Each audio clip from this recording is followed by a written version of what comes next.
coming. I'm just really, really excited to be able to do this for you. It's a long time coming.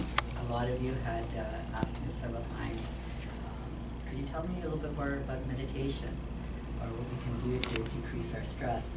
Because that's what we always talk about here, right, in the offices. There's stress being downloaded into the system. It happens with life. And what are the best strategies? How can we reverse the stress? How can we combat it? It is the biggest issue. It is what the source of all disease is. And the source of disease, social disease as well, is really the stress that's in our life. So how can we reverse that? So that's the purpose of tonight and why I'm so passionate about it, because I'm a chiropractor. And as chiropractors, our purpose literally is to find the deepest issues of stress in the body and help you alleviate them. And that's what we do here.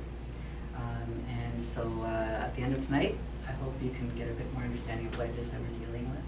What is stress? What is this monster that's hidden in the closet? And get to know it a bit better. And find some practical insights into how we can manage it best. And some simple ways of beginning our practice of meditation, because that's power does lie in its practice.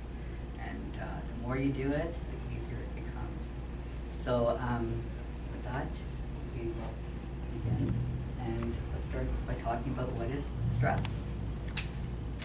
So we talked about it, and I know you've heard me say it so many times, and I love it because it's so important to describe what stress is. And most people think stress is just about the emotional things that happen to us every day, but stress is so much more than that. In fact, stress is anything that takes you away from your balance. Anything that takes you away from your balance of health, balance of functioning properly. And the three major stresses in the body are physical, chemical, and emotional. Let's start with physical stress, because when most people initially come to the chiropractor, they think of the physical stress. They think, okay, my back is hurting, or I fell, or something happened, now I have a neck pain, or my shoulder's hurting. And that's how it all begins. So that is a physical stress. In fact, by the age of 13, it's been shown that the average person has about 1,000 traumas by the age of 13. And they just build up. The kids fall on the playground, they get up, keep running. And they don't know this, like a bank account. You keep depositing these little things into these little traumatic events, and eventually you're going to have to cash out. and then it's going to catch up to you. And that's what we always tell our kids, right? Be careful, it's going to catch up to you when you're our age, right? So we got to be aware of the physical stresses. It's so interesting that pain does literally increase the stress hormones in the body. Those stress hormones we'll talk about later, you'll see what kind of effect these things can have on the body. It's pretty scary. And pain literally depresses that part of the brain, the limbic system, which is our emotional control center of the body. And when that's depressed, we can't actually combat our emotional stresses as well.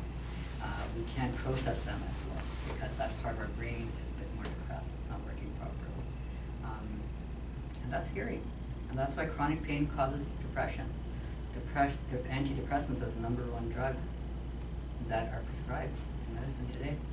And it's because often people are in pain, and then there are many painkillers, and then they start taking antidepressants at the same time. Usually it's a cocktail that's developed. And again, that's scary. So we're all familiar with the physical stresses that can happen on the body. The chemical stresses in the body, that's another one that people don't think about. We talk about medicines. Medicines have a bunch of side effects, and they can have a great deal of stress on the body as well. But things that we enjoy can be very hazardous to us as well, like foods. The food we eat, there's chemicals in that, pollutants in that, the water we have, even in the air, the air we breathe. These all things have toxins in them, and they play a physiological stress on the body. In fact, Dr. Bakshi, you might know how many toxins are in our air, food, and water. So I'd like to say not 80,000, but 80 billion. The the stat is actually 80,000. 80,000, okay. But it can become that in the body, and we'll talk about that later as it breaks down. But the actual 18,000 foreign chemicals found in water, air, and food today, and in fact that's in North America. The North American diet is the most toxic of anywhere in the world. That's scary. 70% of the American diet is processed. In other words, void of all vitamins and minerals. That's scary because these enzymes that we produce in the body are formed from these vitamins and minerals. And if we don't have those proper enzymes, you're not going to break down your food, you're not going to metabolize, and you're going to lead to disease. Very scary. So what the liver can't detoxify, what happens to it then? Like if you can't break these things down, what happens to these substances? Well, obviously it gets pumped back into the body as free radicals. It's just junk, and it gets pumped back into fat cells of the body. And it's scary. I mean, there's on average, in an average person, there's 50 billion fat cells in our body. That's a lot of cells. That's a lot of dump site, and it's filled in a lot of people. Obviously, North Americans, as we know, obviously the U.S. really pulls this average over, but they're the most obese in the world, right? And it's cardiovascular disease, stroke, this is the highest. Stress is the highest in North America as well. So there's a link there. So if your liver was better at detoxifying, obviously you could live longer and healthier. In fact, most food intolerances, gluten intolerances, irritable bowel syndrome, fibromyalgia, it can all be related back to being the toxins in our food, the pesticides that are used today. It's not really that we're allergic to foods, it's more the pesticides and how the processing is done. It's the chemicals that really incite this sort of response in the body. Because the body's very intelligent, and we're going to talk more and more about that, which is why I love what I do. Is you just see how intelligent the body is orchestrated, and it literally is on guard for us all the time. If there's a foreigner coming into our body, it's going to attack it. And so it's literally going to attack these pesticides and these chemicals because they don't belong in the body. They're not natural. They're man-made compounds, right? So they don't belong. So obviously the more organic you can eat, the better. Okay, so we know that hormones that people put into the food today, and again, I just go to the supermarket and I sometimes think about this. And I look at the green peppers today or something. I think of when I was growing up. Like, how did they become so big in like 30 years? I mean, again, it's the growth hormone that's put into these things. And then we have amazing studies of these children in Mexico by these areas where constantly this growth hormone is sprayed on the crops, and these little girls are reaching menstruation at the age of 9. They're just growing astronomically. Kids are taller now and everything, but then with that comes all the side effects of that, right? Enlarged hearts, more stress in the system, and more stress on your bones, and more osteoporosis, more cancers, more free radicals in the body. Very scary. So that's the chemical stresses. So we know we have physical chemical stresses. Now let's talk about our favorite one, the one that affects us the most. And in fact, in some ways, we think that we're more at its mercy than we are, and that's the emotional stress. Emotion, love that word. It really stands for energy in motion. Okay, so anything that creates a ripple on that pond of consciousness is an emotional stress. And any thought that you think, it literally creates a synaptic connection to that thought. So our brain, all the brain cells that we have, they are developed when two cells come together and form a connection like a link, and that's called a synapse, a synaptic connection. And that only happens in response to thought or something that we're trying, the stimuli that's come before us, and the brain tries to process that. So any thought action is going to create a synapse. Now, if you don't proceed with continuing to learn that synapse dissolves and it goes and links with something else. But for that time being, for you to process, these two cells come together. So, with that in mind, when we're learning something, we have to do something over and over and over, and that's enough. The connection will get stronger and stronger, and eventually become long-term memory. Otherwise, it stays a short-term memory. We lose it.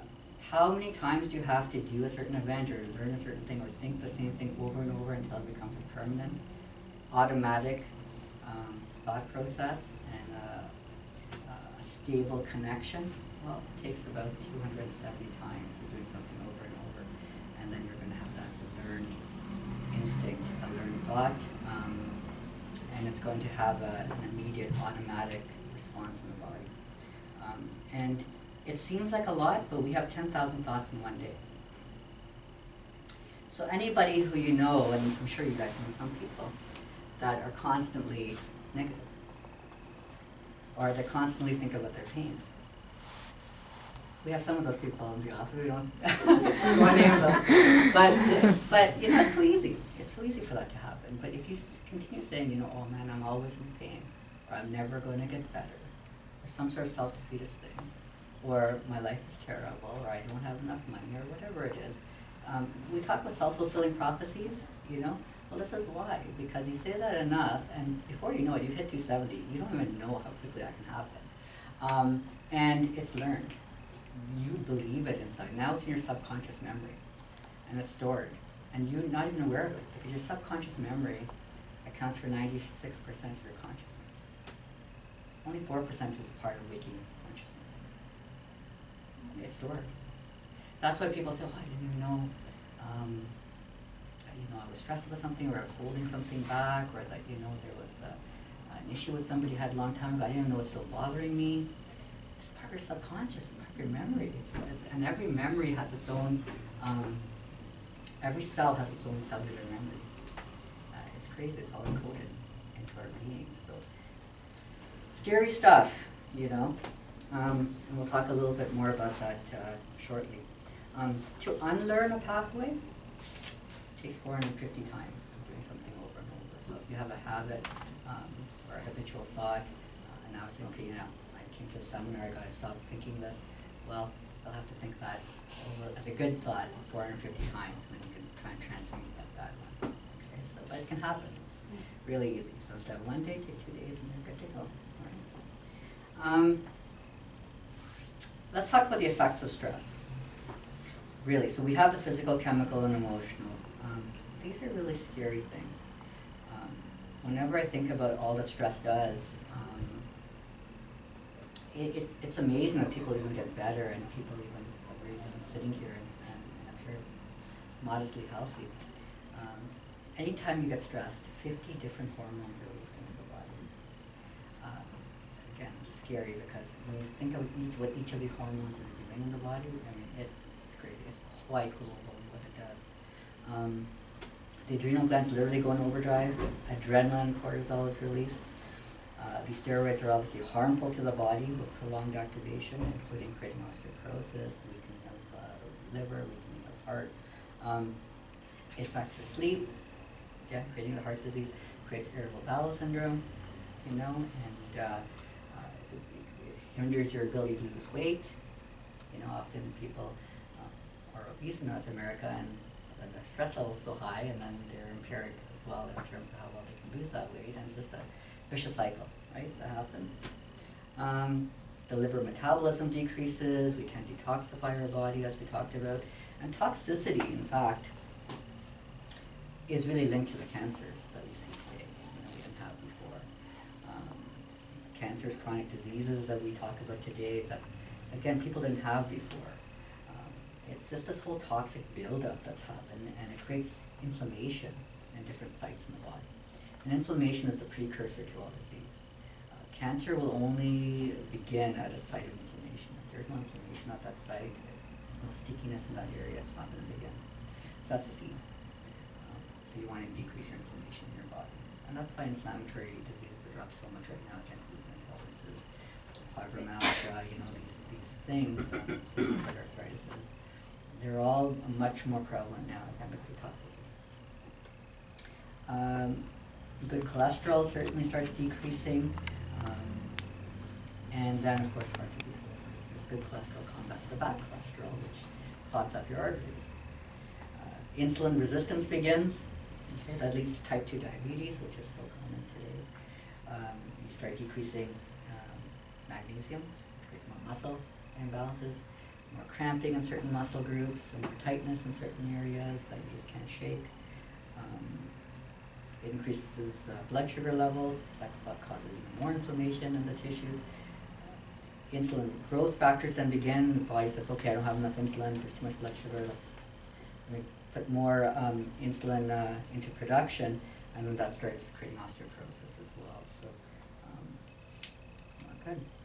Thyroid gland function starts reducing immediately with the hormone release and stress, decreasing your metabolism, decreasing your ability to regulate your temperature, and that again cascades into metabolic issues and so forth.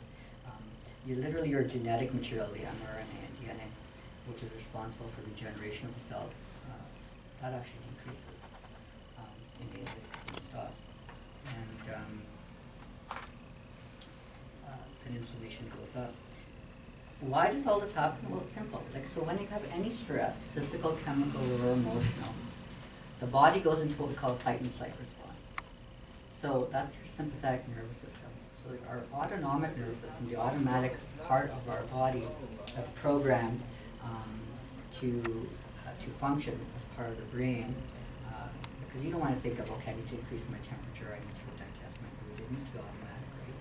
So there's two parts of this system. There's the sympathetic system, and there's the parasympathetic system. Parasympathetic allows you to relax. Sympathetic system allows you to tighten up and tense and be alert and be ready to fight and do battle. It's that primitive instinct that when we had learned that when we're under stress and duress, we kind of tighten up. We literally, it's like a big ship under attack. You say, okay, close down everything, whatever like our vital systems are, just keep them there, and let's conserve our energies, and let's just go for battle. And that's what's happening. We literally shunt all the different areas that don't need our attention. We don't care if we're digesting our lunch. We just want our muscles to be firing well so we can run. So that's our sympathetic system. So if you're doing that, and of course things like replicating cells, healing, regeneration, liver, creating good cholesterol, all this. No, the body doesn't care. The body's like, I'm not looking at the future and trying to heal, I'm trying to look at right now. And so let me just pump out as much as I need to deal with this instance, this situation.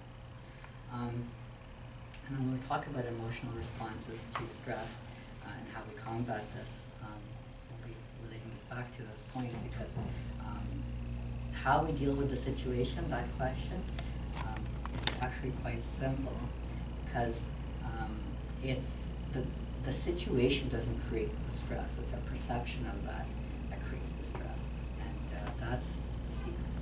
That's the hidden gem. I'll talk about that. Just briefly, again, coming back to why I became a chiropractor and why we do what we do. Again, it's the chiropractic of art, philosophy, and science. And we really, as I mentioned, we go to try and find what's the deep hidden sources of stress in the body and try to release them. We understand the body has its own innate intelligence. The body can heal on its own. It doesn't, the only help it needs is it needs to be initiated and asked to heal itself. It needs to be maybe given a lending hand. But otherwise, it knows what it needs to do. There is, and again, it fascinates me whenever I think of it, 37.2 trillion cells in the body is the latest medical guess, and it has to be a guess because everyone has different sizes and so forth. If you measure it by density, approximation 737 trillion cells. But if you average it all together, they're coming up to 37.2 trillion. If you imagine that each of these cells, again, is its own individual entity, it has its own consciousness, it can regulate itself, it can regenerate, it can create a double of itself, which is what it does. It metabolizes everything, it does everything on its own. It's just amazing how vast of an ocean of life we have inside us. And again, so as a chiropractor, our premise is that we have faith in the body. It's so vast, it's such a huge computer system. We don't even, science hasn't even begun to figure out all its secrets. That's all science is. It's a way of trying to figure out the secrets. So we say, okay, I have faith in this body. I have faith in the innate intelligence of the body. And as a healer, we humble ourselves. We humble ourselves before the intelligence of the body, and we invoke the healing powers within. And we do that by removing the dysfunction in communication between that big computer system controller, which is the brain, and the upper cerebral processes, and the rest of the body. There's a communication interrupt, and we just remove that. We just fix up the phone wire, but other than that, two other people are communicating. So we're not communicating. Brain and body are communicating. And so, what is this irritation, this little irritation in the communication, this disruption in communication? We call that subluxation, and we've talked about that many times. Subluxation is that physical manifestation of the stress in the central nervous system. It creates a little bit of nerve pressure or irritation in that brain and spine, which then increases the communication. It's literally, I've told many of you, it's like a Wi-Fi signal that gets weak, or like a cell phone connection that gets a bit staticky. That's a subluxation, it's an interference. And through an adjustment, we remove that. And if there's better communication, then the brain can do what the body can do what it needs to do. Again, it knows what it needs to do, and we let it happen. We just watch with amazement as people get better. Yep, it works. So that's good. When I talk about this pressure on the nerve, I'll often talk with you, literally, if you understand, it just takes the size of a dime on a nerve, just that little weight, to literally choke off its conduction ability 75%. So then there's only 25% communication going through. So I could give you an example of static that can develop very easily, a little bit of stress in that spine. 90% of the brain, of the stimulation to the brain, the energy to the brain, is from proper movement of the body. And so what can help with proper movement of the body? Well, getting well adjusted, right? Freeing up some of those joints, unlocking the spine, allowing you to move better. And those nerve fibers that send information to the brain, telling it where the body is in space and how it's moving, accounts for 90% of the activity that the brain goes through every day. And so, pretty important that the body's moving well. If you want proper movement. And so it's amazing that this is something that we can provide. We understand that adjusting the left side of the body. Whenever I adjust your left side of the spine, I literally am activating the right side of the brain, because the nerve fibers cross over at the brainstem here and go to the other side of the brain. Why is that important, especially in stress regulation? Well, the right side of the brain controls what we call the serotonergic system, which is the area of the brain that controls the production of serotonin. Very popular neurotransmitter because it's the feel-good hormone, or the neurotransmitter that gives you that sense of well-being. So people say, oh, I feel so much more relaxed, I feel like I can sleep after an adjustment. Why is that? Well, stimulate that feel-good hormone. It also reduces endorphins. We also know that it stimulates the limbic system, which I told you gets depressed with stress. Now we're actually reversing that. So a lot of great things in terms of being able to combat some of that stress with the adjustment. Often, again, it's not cerebral to us as we finish our treatment, but this is what's happening inside the body, which is cool. We know a lot of people. Somebody in the room always says they feel better in terms of breathing after the adjustment. And this is the reason why. Because when you unlock the joints and unlock the ribs, to expand the rib cage better, bring in more air, the diaphragm moves better, bring in more oxygen. Oxygen is literally the antidote for toxicity in the body, radical production. More oxygen you get, more fresh air you get, the less the free radical formation, the less cancers you get, and so forth. So it's no wonder people living in nature more or away from the city probably get less cancers. That's the reason why. But you have to have properly functioning rib cage, of course, in order to be able to bring in that oxygen in the first place. So, just a quick list again, a rundown. Again, getting humbled by it every time I read it, but the fact that the adjustment against stimulates the immune system, 43% by New York study, which combats disease, decreasing inflammation, decreasing disease formation in the body, improving liver and organ function, which again is so important for detoxifying, decreasing sympathetic nervous system function, which again is that fight-flight response, decreasing stress hormone levels, improving brain and body development in kids, okay, really important. And why we are so excited, as you've seen recently, is the fact now we have the core score. The core score now is a really, really sensitive tool, and the reason I invested so heavily in it is because I'm passionate about decreasing stress in the body. And I want to know how much we're able to do with that, and I want to know how you're managing your stress. I want to be able to give you better advice, whether it's meditation, as we're going to get into, or ways of looking at things, or how to have a healthy diet. Whatever your lifestyle modifications are, I need to cue you and make you aware that maybe you need to do some of this stuff.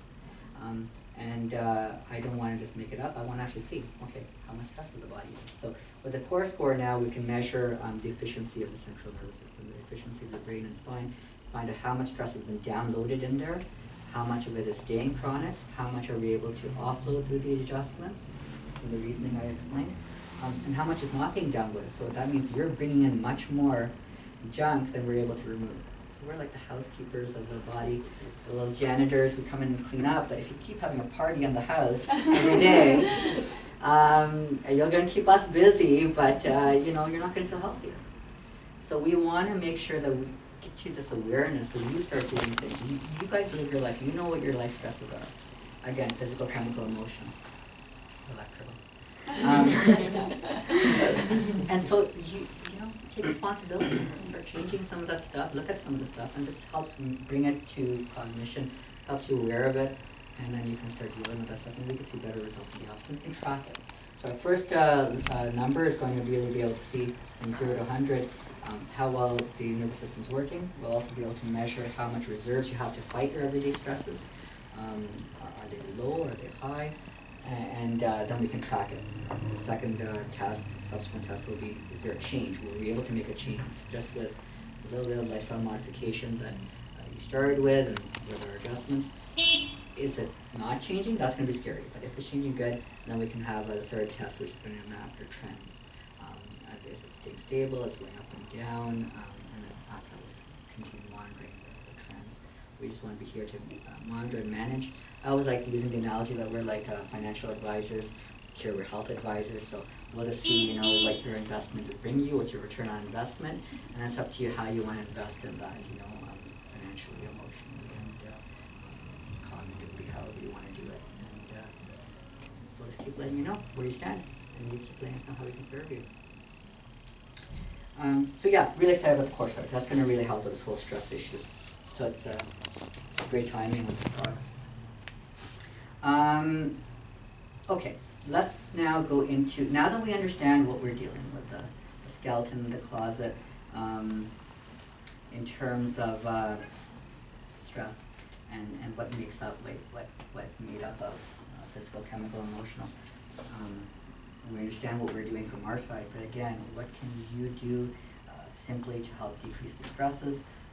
And again, I find really meditation is like a #1 key antidote to releasing and freeing your mind, body, and spirit, really.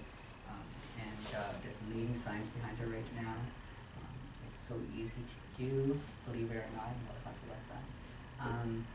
But we don't use it. And hope after hearing the benefits of meditation that will change. So let's begin. What is meditation? Well, it's the act of meditating.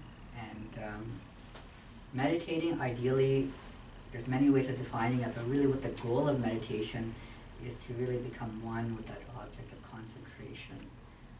That's the goal. Sounds very difficult, but that's the goal. It's important to keep the goal in front of you and work towards it.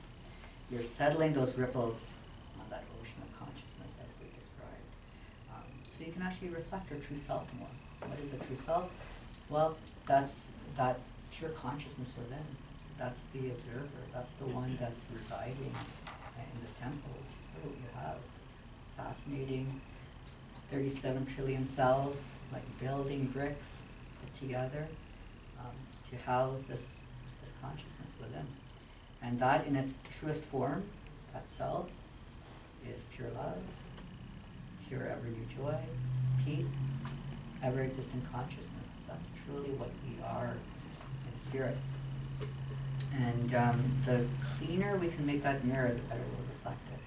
The calmer that pond becomes with less ripples, the more we'll be able to express it. The more we'll be able, people around you to say, you're so happy all the time, you're so peaceful, I like being around you, or now here, this thing about the energy, and so forth. It's all very true, because you start actually cultivating that consciousness. It's really important, you know. And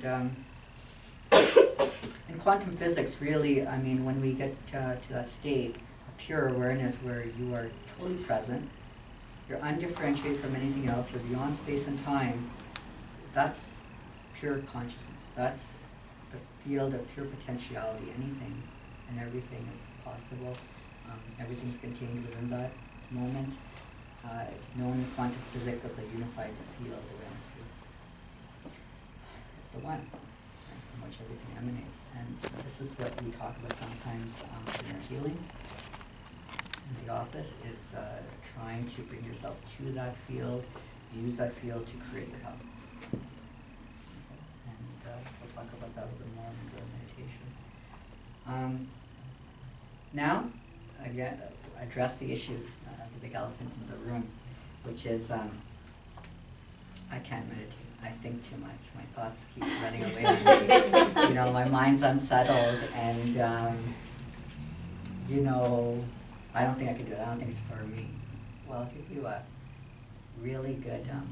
It was really nice. I went to a meditation retreat in March, and the monk there, obviously meditating for like 50 years, and he just so nicely said it to us. He's like, that never stops. And I was like, oh, okay, so that happens to you, and I don't feel so bad, right? So it's like, the mind is always going to be like a monkey, and you're always going to have to try to control it, but you can do it to the best degree possible. That's going to be sort of a slow process. It gets easier with time, but we'll have your good days and bad days like everything else. But it will always be a task, and that's fine. We have to stop the expectation, and we have to do a little bit, and every little bit counts. Again, that mental sort of thing that you can develop and step into. So how do we do some of this stuff? What are some tips? First, let's understand the mind a bit more. Okay? And that really is that the mind is that instrument. It's not your true self. It's not part of that consciousness. The mind's an instrument. That's how I kind of see it. I see it like as a transducer. When I'm in my meditation, I have this picture of this big transducer, like a satellite dish, in front of me, from my body, and it's receiving all the stimuli, all this magnetism from around, this information, and it downloads it into the body, creates the interpretation, creates the representation of what's around us. It gives meaning to the stimulus, the visual stimulus, the smell, whatever it is. And then inside, then it processes, and then it creates that response. So it'll give you the perception of, okay, I don't like this, or this is good, or this is beautiful, or whatever it is. It creates that thought. That's the amplifying medium through which you have your inner experience, then the response. And this, within this domain, then again, when we go back to it, this is where you can control the stresses. So whatever's getting amplified in, if we can learn how we want that brain and that mind to fire into the inner self, you'll change your actual perception of what's happening. So two people going through the same thing can see this thing totally differently. One person will think this is a blessing, or you know, I didn't really need this jacket anyway that somebody took. Another person could be brooding over it for weeks. And I mean, we both anatomically have the same sort of brain and mind, but what's the difference? Well, it's our learned response to that. So how you change that learned response, how many times you actually keep programming yourself is kind of the thing. So mind programming is a huge field now, and it's the key. You can program your brain. You are the programmer. We talk about the brain as being the master control system of the body, but your consciousness, that true self, really is the programmer. So to use it, and we'll talk a little bit about how to do that.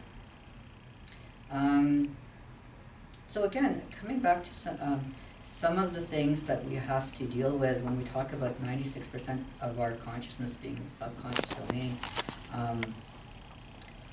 We have to be careful again what skeletons we keep in the closet. And so we can use neural pattern interrupts. We can make the mind our friend. So what is a neural pattern interrupt? Well, I want you all to close your eyes now. I'm starting a little bit interactive at this moment.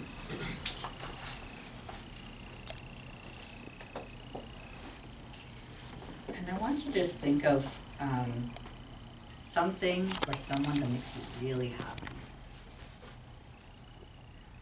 A time that you felt just a lot of joy, happiness. Could have been a time on the beach, could have been time with a family, a hug, could be a deep state of meditation, some feeling of blessing, some overwhelm, some joy. And just think of how that makes you feel. You might feel like that energy is expanding beyond your body. It just makes you smile. There's that inner smile. That inner smile should show up on that external side as an external smile. It should just be a great reminder, great memories, great place to access and bring to mind.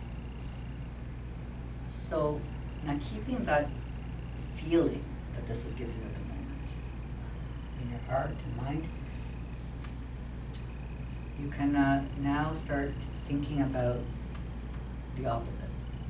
Start thinking of a really stressful event, an event that recently maybe has disturbed you.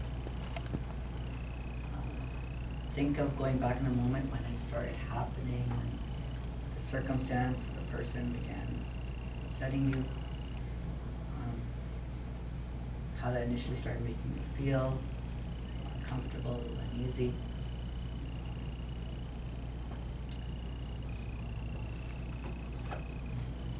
And I want you with your right hand to flick your left wrist.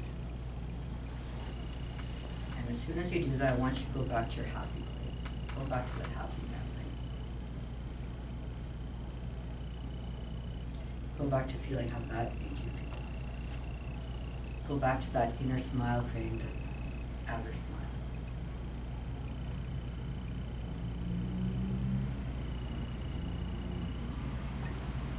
And then slowly open your eyes.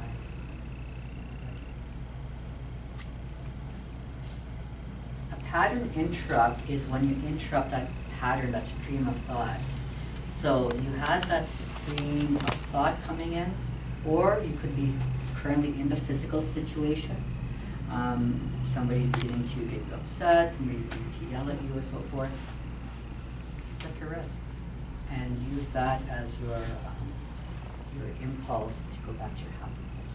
They say if you wear an elastic band around your wrist and then just snap it against your wrist when you have that, when you need that interrupt, that's the way to do it. That's beautiful. That's, yeah, that's what I've seen as well. So if you don't have the elastic band, then use that. What I do is I just touch my bracelet. So anything that's on your side right now that you can kind of remember, it might be just touching your heart. It might be just consciously going to your heart center. Or you just might just raise your gaze a little bit. Whatever it is, whatever little physical habit you want to create, using those 270 times of doing it, mind you, but learn that response. That every time you go into it, it's automatic. You become aware then that, oh my God, this is starting to upset me. Start becoming aware, and then use whatever little crutch you need. Just remember to go to your happy spot. So when you go to your happy spot and get the inner smile, that moment you get a shield up. Those arrows, those barbs will hurt you as much in that moment. And sometimes that's all you need is a quick little shield for those initial jabs not to bother you, and then that stimuli is gone.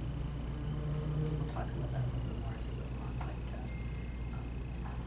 it's important. It's important for us to become like human sieves.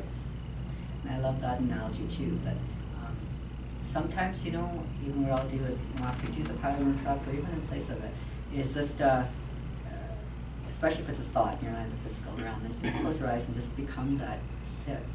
And just picture yourself that you're just kind of a filter, and anything that's good in that moment stays, and anything that doesn't serve you kind of goes through you. And you just imagine this energy of the thought kind of go through. You can imagine it as sand, you can imagine it as light, you could imagine it as whatever you want, garbage, whatever's going to make that difference for you. Play with it. And just imagine it filtering through and going through your body, through your being, and out through your feet into the ground. And literally bury it. Let it just flow through. Once things start flowing through you and don't stick with you, then the inflammation doesn't stick either, and the healing will be there for you. Don't let these things be eaters of the health. Let these things flow through you. You can do that. This whole thing, and now we'll start beginning, it's important to start talking about it, is witness consciousness, it's called, right? Becoming a witness. Okay. Great book out, you can look at it, easy read, Untethered Soul. You know, read it. Talks about that, and it's been known for centuries. Become the witness. And that's what the consciousness is. That's what the true self is. It's just the consciousness. And I read this when I was a youth, and it changed me. I've kept it till today. I read in a book that it's not what happens to a person that's important. It's more important what happens within them that's important. So literally, again, your perceptions are what creates your realities. And that'll create your memories of that event, which then you'll sort of access later on. So becoming a witness, having that little bit of detachment, don't get totally engaged and engrossed in that situation, that thought, and that feeling, and that emotion. Witness it. There's a great research out recently. Did this at Harvard Medical School, and they're really, we'll talk about functional imaging right now, MRIs and stuff. Amazing stuff in terms of the stress response in somebody, and when they measure it, it literally just plummets once people actually are put in a stressful environment and they start just labeling, becoming mindful, going back into that present moment, and just watching and just labeling things. Oh, I see that my heart is starting to race. Oh, I see, talking like this to themselves in their mind. Oh, I see that this person is starting to bother me. Or I see that this person is creating this. Or just labeling them. Or say, bad stimuli, or whatever words you want to use. Just label these feelings, these persons, these different stimuli, and they just, it's like the shield is up, and it doesn't bother you. You don't get as involved, as engrossed in it, and literally the stress levels come down. It's mindfulness-based training, and you can read more about mindfulness-based training. But being mindful just means being present in the moment, being aware of your feelings, being aware of what's happening, and just surrendering to the moment and just going and doing what you need to do.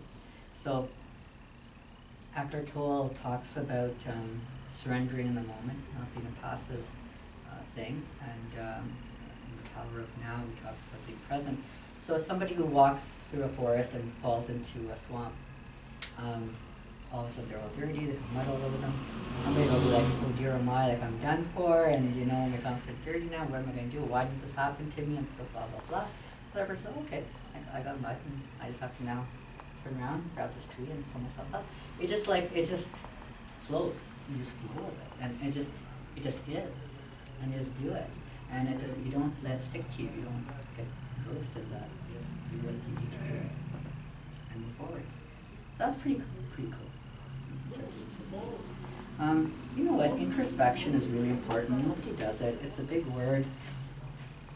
Nobody does it. It just takes a few minutes, even before you're going to sleep, and we'll talk about that more just shortly. Think about the day and think about what happened, how you responded to something, who bothered you, what happened, what were your wins, what were your challenges, and just know what could you have done better. Give yourself a pat on the back for what you did good. Why are we so hard on ourselves? We beat ourselves up crazy, and we should treat ourselves like we do our children. Like, we don't beat our children up if they don't do something right. We say, okay, just don't do that next time. Or you tried your best in this task. Don't feel bad that you got a B. I hope you do that anyway. You tried your best, and try better next time, and it'll be good, right? Just do your best, and that's how we should talk to ourselves, but we don't. I said, why wasn't I perfect? Why did this person bug me? Or why am I getting down? Or why does it bother me? It is what it is. Accept that you're upset. Accept that this is bothering you. Start naming these things. Become aware of it, and soon as you become more and more aware of it, it'll fall away. So it's okay. Have compassion for yourselves. Start loving yourselves. I mean, really, from self-love comes all love. It will ground you. And otherwise, you can't help others if you're not going to be helping yourself. You just can't. Put the oxygen mask on first when they come you down in that airplane. Otherwise, if you're dead, I can't help anybody. Right? I mean, it's interesting. We just don't do it. So keep your spirits high. I mean, ask yourself, does feeling this, doing this, does this bring me closer to my happy place? My true self? Some of you might believe in God and say, this is bringing me closer to God, or this is bringing me closer to my positive nature. Whatever it is, just start asking yourself these things. Start talking to yourself this way. If it doesn't, say, okay, then I'm going to change it. Start becoming aware. It's a great analogy of the airplane. The airplane riding high above the buildings and so forth. And that's what we want for consciousness. Just smooth sailing, no obstructions. But if we start letting that plane dip in altitude with some of our negative thoughts, and if we pull down into the activities of the world, then we're going to start going through those buildings. We're going to feel a lot of turbulence and everything. And then it's not going to be a fun ride.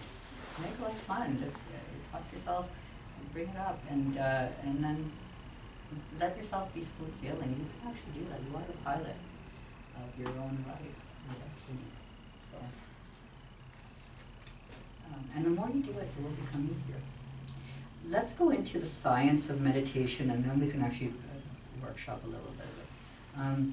Because if we understand the power of meditation and why it works, I think more likely we're going to do it. Because we understand what all the negative stress can do. Now we know it's not something we want in our life. So now let's talk about how powerful the antidote is. Really, the more we settle the mind, the better and more peaceful we become. It improves our physical, mental, and emotional well-being. Functional MRIs now done at Harvard. Harvard has this whole amazing functional medicine unit now on just energy medicine, on meditation and mindfulness. Some amazing programs they have. They found that the amygdala, which is an almond-sized alarm system inside the brain, really small, but it detects stress. And as soon as it does, it sends out alarm bells, and it sends out and directs the rest of the body through a series of cascading stress-related inflammatory events, which again can be disease-creating. So we know that the areas associated with attention, sensory awareness, emotional processing, all are thicker in people who meditate regularly. The brain actually starts changing. We know now through neuroplasticity, and it was amazing that Dalai Lama was the first to be approached by scientists, and they kind of merged. They did an amazing study. And the brain that changes itself, I don't know if you've read it. If you haven't, you should. It's just amazing on how powerful the brain is. That literally before, even somebody who's 95% brain dead can go back to normal. And they never thought that. They thought once the brain is dead, it's dead. you can you can actually regenerate it, and it's just mind blowing how you can do this, but it's possible. And so the mind that wires in a certain way will fire a certain way, and so you can through neuroplasticity change those 5 good ones can actually take over and replicate and give birth to everything that's new. It's because of the way that you're firing into that brain. So the stimulus going to the brain will help regenerate. Amygdala levels will come down. The prefrontal cortex will fire better in meditation, which is for regrowth, for regeneration, for healing, for feeling good. Those areas of the brain are seen to be firing more during meditation than others who are not meditating. And so, so you know what changes are happening. The parietal lobe, which is up here, it's involved in pain sensitivity. That begins to change, and pain management improves. You start decreasing your sympathetic nervous system function and the inflammation caused by it. You decrease GABA neurotransmitter, which is linked to depression. Actually, decreases in GABA are linked to depression, so meditation increases the GABA production in the body. It also stimulates the vagus nerve, which is the cranial nerve that creates relaxation in the body. Again, amazing stuff just by changing. But how does this happen? I mean, it sounds nice, but how is that happening? Well, the whole thing boils down to brainwave activity. And so, what are the 4 brain waves? And if you don't know, I'll go through it. Beta waves are what we normally feel every day. Alert, when we're alert, when we're talking and acting and engaging our thoughts and running around, we're in beta. That's brain frequency waves on EEG, you'll see them. It runs from 13 to 40 hertz, cycles per second. You're going through many thoughts, you're going through much words, you're much activity. This is the brain activity that isn't at rest is there in people who are over the age of 15. Alpha waves are the second, lower than that, and it goes from 7 to 12 hertz, so it's a bit slower. This is the relaxation mode. This is where that adult that's kind of going, now his brain activity kind of lowers a bit, kind of stops, starts relaxing. It's the pre-sleep mode, okay? This is where you start maybe daydreaming, daydream, or start visualizing something, or this is where you can have some better creativity now. You slow down, you start thinking, and start being able to sketch something. This is actually the Earth's natural resonant frequency, 7 to 12 hertz. This is where you are actually getting more one with nature. This is where maybe you're in this more relaxed mode when you're going camping in nature. This is why it's, there's that energy transfer that's happening. This is common in people who are at the age of 7 to 14. So if you have a 7-year-old, you have a 14-year-old, they're usually in this daydreamy state, to this alpha wave state. And they can visualize a lot, they can daydream a lot, and they can be pretty creative, some of these kids. The theta wave, lower than that, 4 to 7 hertz. Okay, now we're getting some powerful ranges. This is really where sleep begins, your border sleep and REM sleep, which is the rapid eye movement one. This is where you have your active visual dreams in your sleep. But it also is where you can access intuition. Intuition gets aroused. It's a self-hypnotic state. You can flick your wrist and do some neural programming at this point a lot better than other times. There's rapid learning happening here. There's subliminal learning happening here, like more even subconscious level. You're able to really process. You're like a sponge. You're bringing things in. You're learning things quickly. Great time to be learning languages and so forth. It's found in the waking state in kids until the age of 6. This is why, if you want to teach them a language, then do so before the age of 6. They're going to learn really quick. Sometimes it's amazing. They can learn 5 languages. You're going to be surprised. They're learning a lot, and we're like, how come we couldn't pick things up now the way these kids are doing it? It's because that's their brainwave state right now. Like they're in that state. And this is where, yes, this is the level at which you can reach in meditation. Now, when you go into a meditative state, you go into the theta wave. You actually are going from that 13 to 40 hertz coming through the alpha state into that theta wave state. We've calmed the brain waves, the ripples down enough that now you are able to access this. You're able to access that intuition. You begin accessing some of this creativity, and you can begin learning, and some neural connectivity can start happening at a greater, more stable level than if you are in the higher brain waves. And that's why in meditation, when you begin praying, prayers begin manifesting. This is where the law of attraction says that you can actually start creating some of your reality. Because you can actually, your consciousness now is more mirroring the higher super consciousness. And you can give birth to a lot of realities.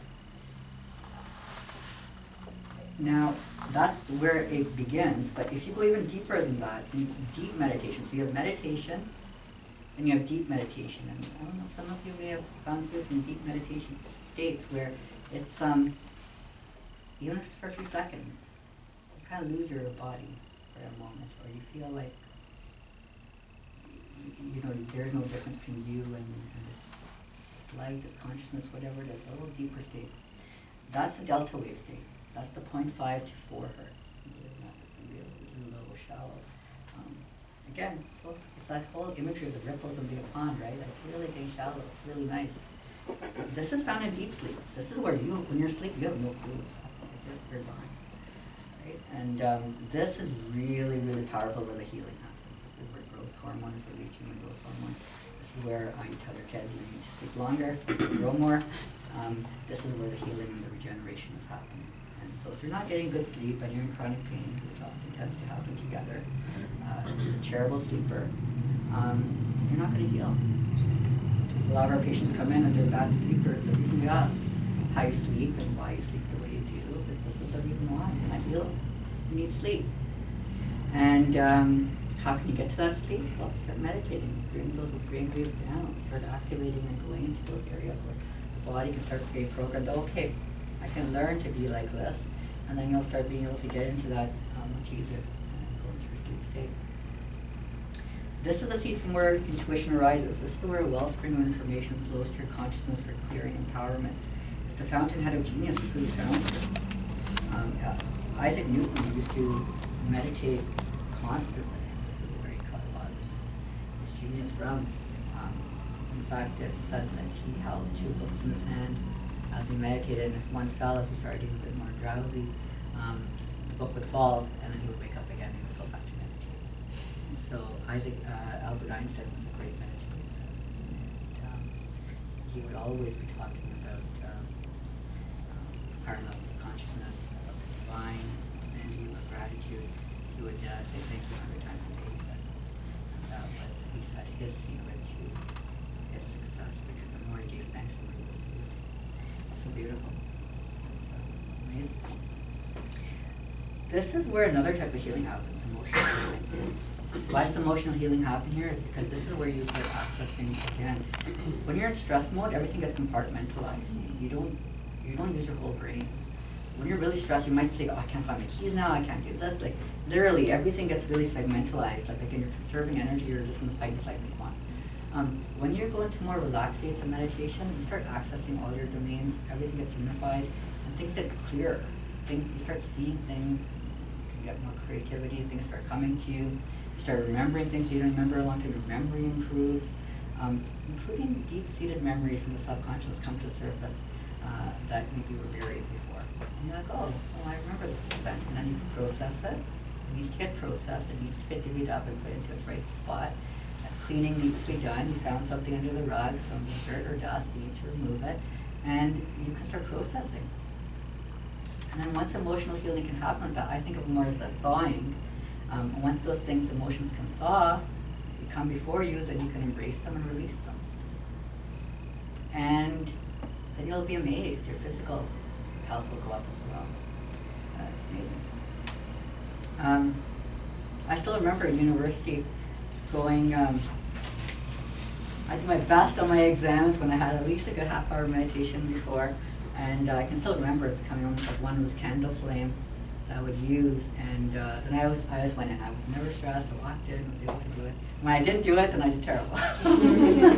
So it's like, you just have to do it, right? But I was silly, I didn't always do it. So, we understand how important it can be, and we understand that it's because of the brainwave activity.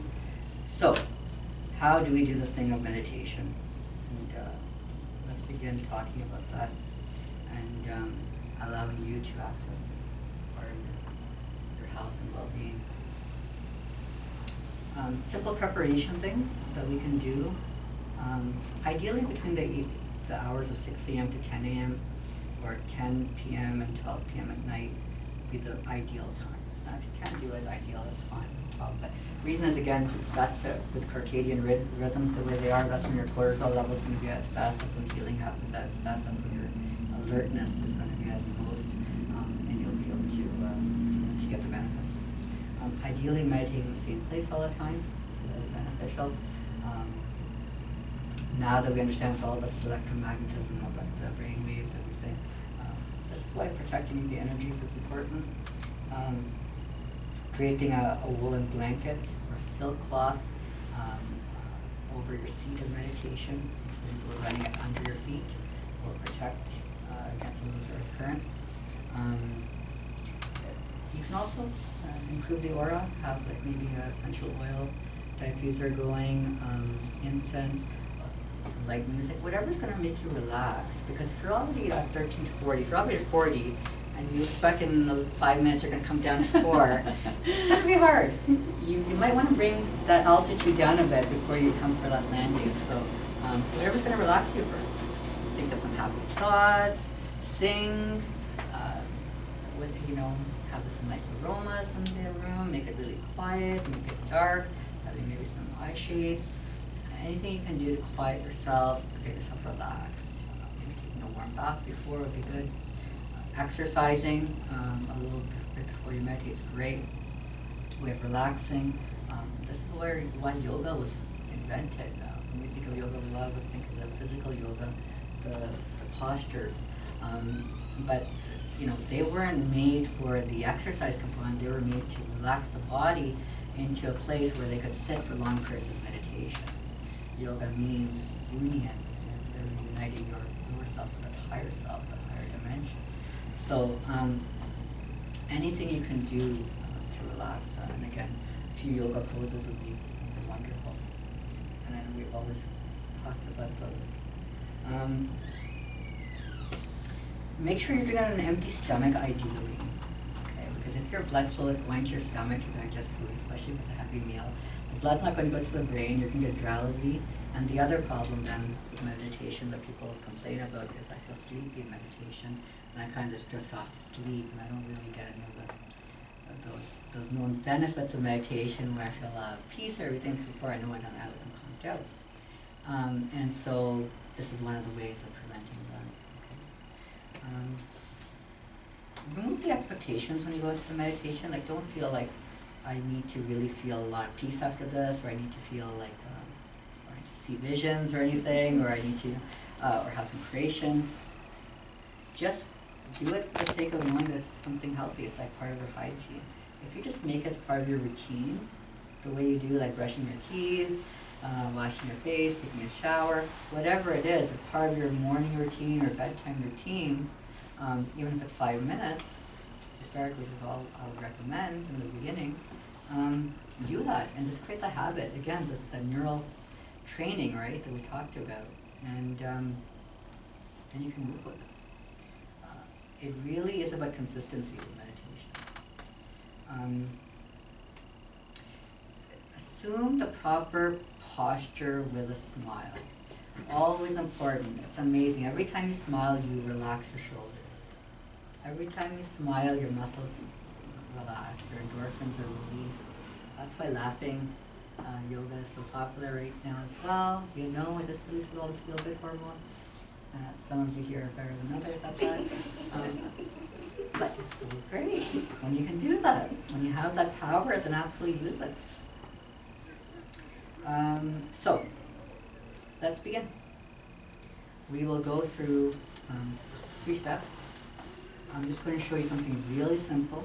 It won't take long. And I usually do this